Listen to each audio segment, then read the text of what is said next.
Hi friends, in this video I will explain the concept of HDLC frames for 8 marks. So in this the very important thing is that we need to write the diagram and then the explanation of each component present in the frames. So in this HDFC there are three types of frames it has been available. So first it is a information frames, supervisory frames and unnumbered frames. In these three the important keywords we need to remember. One, it is a user data and control information and management information. So these three keywords you need to remember, and then based on that we need to capable of explaining onto these things.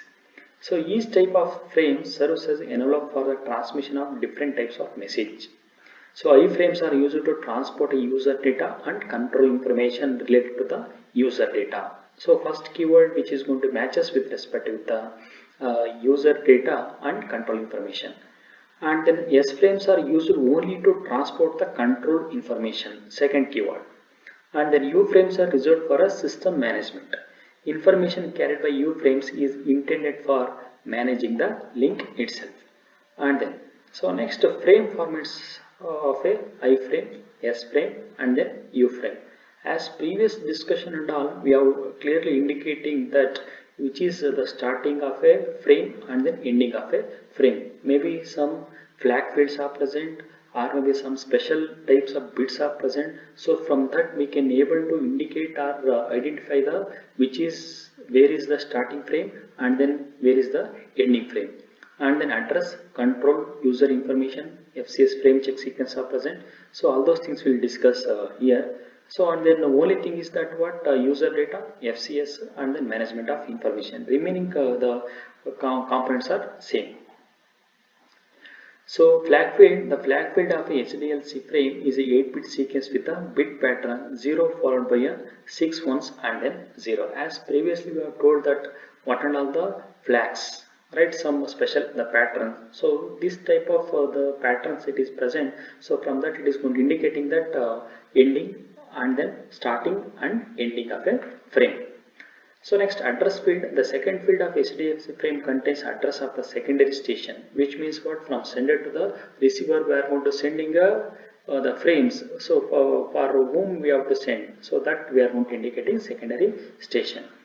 If the primary station is created the frame, it contains two address. If the secondary creates, it contains from a address. An address field can be 1 byte or maybe several bytes long. And the control field, the control field is 1 or 2 byte segment of a frame used for flow and error control. The interpretation of bits in this field depends on the frame type. Information field, the information field contains the user data from network layer or management information. Its length can vary from one network to another network. Next, frame check sequence field is the HDLC error detection field. It can contain either 2 or 4 bytes of ITUT CRC. So next we need to look at the control field. The control field determines of the type of frame and defines its functionality. So based upon some of the bits, it is going to we are going to identifying onto the whether it is I frame or S frame or maybe U frame. The first bits it is going to contain 0, then it is going to indicating I frame. So here P means pole, F means final, and the sequence number of the frames, and then for the corresponding acknowledgement of sequence number N of S and N of R. And then first 2 bits which is going to containing 1 0, that we are going to confirm that it's S frame, and then 1 1 which is going to indicating which is belongs to the U frame. Control fields of I frame. I frames are designed to carry the user data from the network layer. In addition, they can include the flow and error control information. If the first bit of control bit is 0, this means that frame is an I frame. Just now we have told that. And the next 3 bits called N of S defines a sequence number of a corresponding frame, this N of S. And then note that 3 bits we can define the sequence numbers from 0 to 7. Within these 3 bits, maximum we can represent in the form of binary 7 only, 0 to 7. But in the extension format in which the control field is 2 bytes, this field is larger.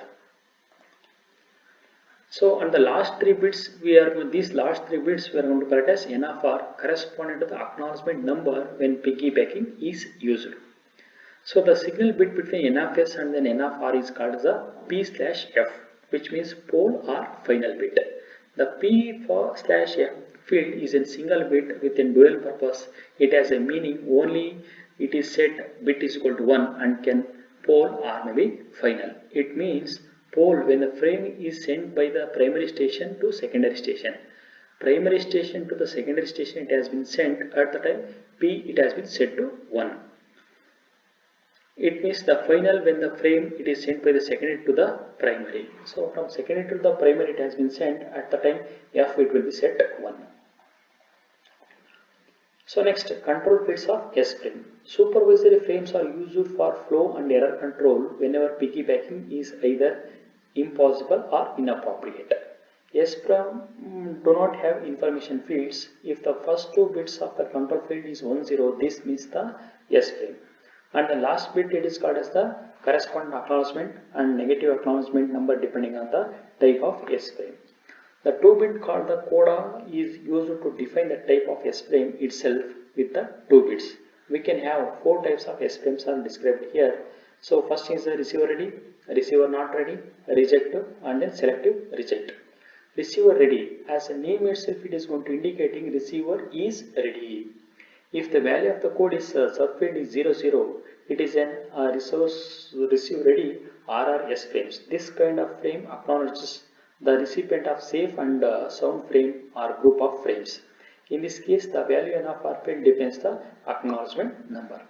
And then receiver not ready. So in this the code which will be 10. So which means receiver not ready S frame, this kind of frame is an RR frame with the additional functionality. And then for the reject we will be having the subfield 01, which is going to whatever the frame it has been sent, it will be rejected. And the selective reject it is shortened as a SREJ.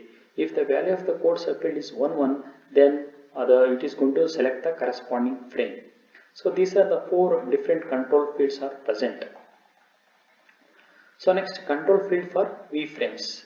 So unnumbered frames are used to exchange session management and control information between the connected device. Unlike S frames, U frames contains an information field but one used for system management information, not for a user data. As with S frame, however, much of the information carried out by U frames is contained in the codes including the control field. U frames codes are divided into 2 sections, a 2-bit prefix before P/F bit and a 3 suffix after the P/F bit. Together these 2 segments can use it to create up to 32 different types of U frames. Some of the more common types of it has been shown here.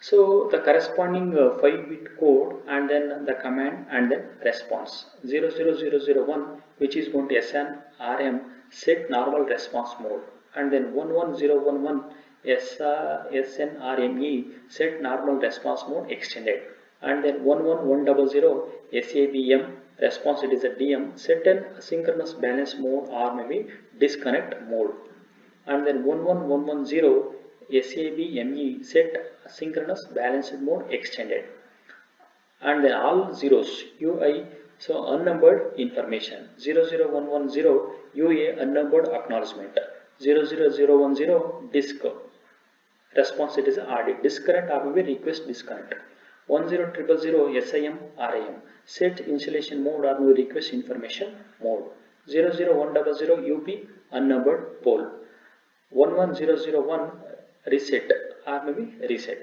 11101 XID exchange ID, 11001 FRMR frame reject. So this table also which can be asked in the examination, write the connection and then disconnection table for V frames. Thank you.